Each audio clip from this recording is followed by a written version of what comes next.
And I don't like the term woke because. Okay, Trump starts flip-flopping on one of DeSantis' favorite buzzwords.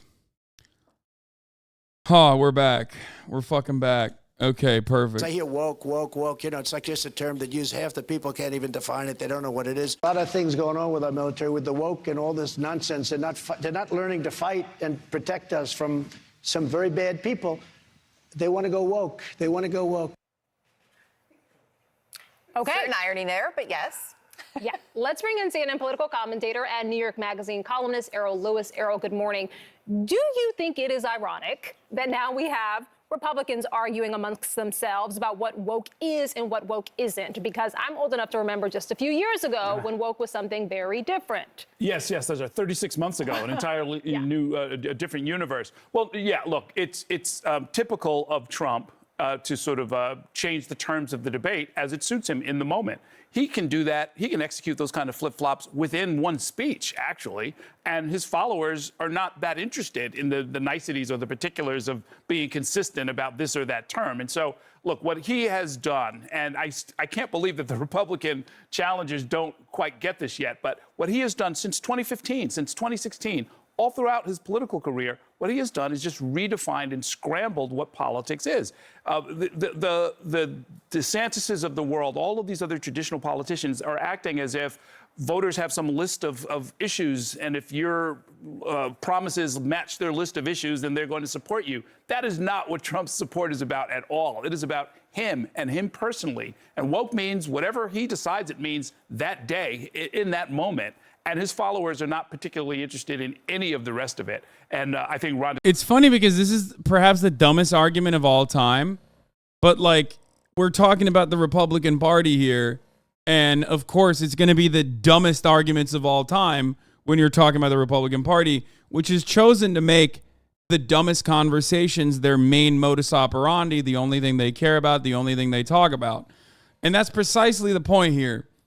The reason why Donald Trump is saying, I don't even like using the term woke, is because, one, he wants to attack Ron DeSantis, and two, he recognizes that, like, it's been overused and it basically means nothing at this point. Okay? That's the real reason why he's saying it, because it's like, it's kind of fallen out of fashion a little bit because people are just using it for everything. Like, oh man, like, I mean, I joke about it, but I was like, when Japan once again made another decision. Oh my God, my voice is going to be robotic. Domo arigato, Mr. Roboto. But when Japan made another effort in its lower courts, in one of its regional courts, to legalize gay marriage, I said, Japan's going woke, folks. And a lot of people got mad at that. Where they were like, oh, you're just like saying anything and everything is woke. It's like, no, dumbass, you did that. Like, you did that. Woke as a concept was just about like someone who is aware of the injustices that exist in society. It was originally AAVE. And of course, much like everything else with AAVE, it was taken over by white people and commoditized. And it now has turned into something that first it was the liberals that commoditized it. Then it was the Republicans that decided, like, oh, everything and anything is bad. That everything and anything that's bad is woke. And now, AAVE is just a dialect. Okay, shut the fuck up. It was, stay woke was literally AAVE, okay? Well, you use tons of AAVE. Yeah, of course I do. Because black culture... Oh my God, my voice is so bad. Black culture is the only fucking, like, formative, instructive, unique culture in the United States of America. So, of course, like 90% of the slang that we use is black slang originally. Shut the fuck up, dumbass. Anyway. DeSantis is going to discover that as he fails to close the gap, the 20 to 30 that doesn't work for me either. Point gap between him and Donald Trump. There is a larger, that sort of, if we take that 30,000 foot view, though, of what the term has come to mean and really what it symbolizes, And it's also, it feels like it has become this license, right? Or maybe it's that it's underscoring the shift in this country to grievance politics, real or imagined, and mostly imagined in many cases, that all of a sudden there is this comfort level and almost an encouragement to attack anyone and anything that is different from you, and somehow blame whatever ails you or bothers you on whatever is different, either how someone feels or looks, whatever it may be. So it's become also, when I see it, it's become this effort to run on exclusion as opposed to inclusion. And it seems sadly effective. Oh, yeah. Sorry. Yeah. I'm new. I just woke up from a coma in between the ages of like 8 until just this very moment. So I'm completely oblivious to the tactics of the Republican Party. Wow. It sure seems like the reactionary right-wing party is running a campaign of exclusion rather than inclusion.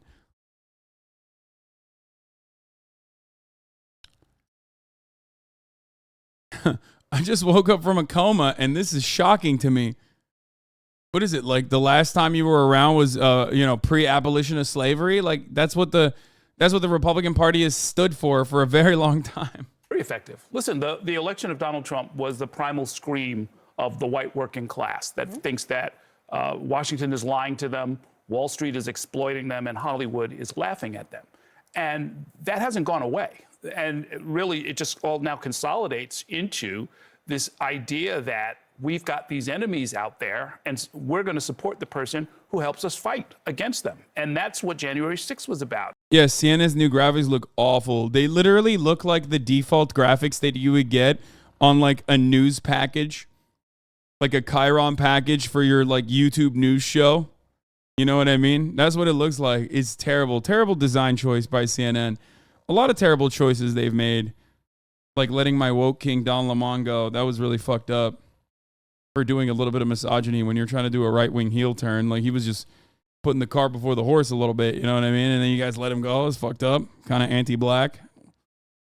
And that's what the Trump phenomenon is about. And that's what the presidential election is going to be about. At least the Republican primary is going to be about. And so woke is just like sort of a nice little buzzword. It kind of consolidates the whole thing. And it's them who are causing the problem. That might be immigrants. That might be people of color. That might be the education from K through 12 all the way through the academy about ideas and books that you're not comfortable with, the transgender movement, LGBTQ rights. All of it gets dumped together into one sack, and people say, like, there's this woke stuff, diversity. We don't want diversity. We don't want equity. We don't want inclusion. It's like, okay, you don't want any of those things. That's fine. But, it's a good way to lose a general election, by the way. But it is a very real movement. There are people who feel very put upon. They have good reason to, frankly. There's an economic underpinning to all of this that is very real. People are losing their livelihoods, losing their jobs. The deindustrialization of the country has not stopped.